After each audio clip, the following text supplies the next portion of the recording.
Isu panas antara FAM dan FIFA kini bukan lagi hal kecil, tapi dah mula gegar satu benua.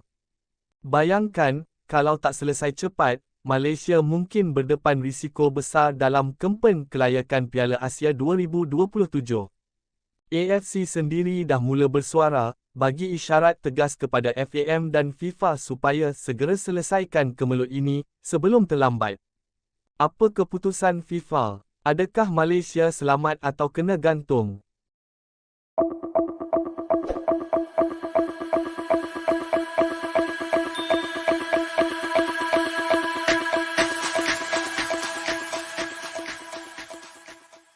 Konfederasi Bola Sepak Asia (AFC) kini berdepan kesuntukan masa untuk menunggu penyelesaian isu panas antara Persatuan Bola Sepak Malaysia (FAM) dan Persekutuan Bola Sepak Antarabangsa (FIFA) yang boleh menjejaskan urusan keputusan serta perancangan di peringkat benua.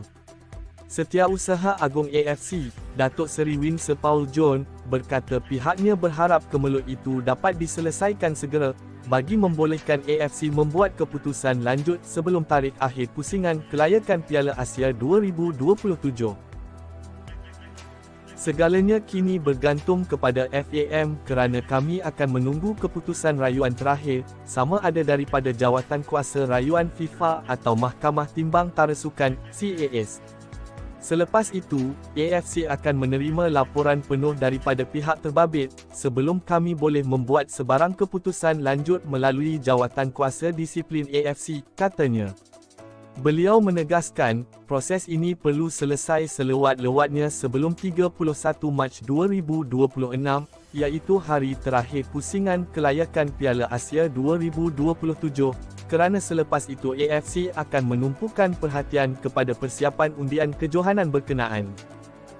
Untuk rekod, FAM sebelum ini dikenakan denda RM350,000 Swiss, 1.8 juta ringgit, oleh FIFA selain 7 pemain warisan digantung 12 bulan serta dikenakan denda tambahan RM2,000 Swiss, RM10,560 setiap seorang, susulan kes pemalsuan dokumen.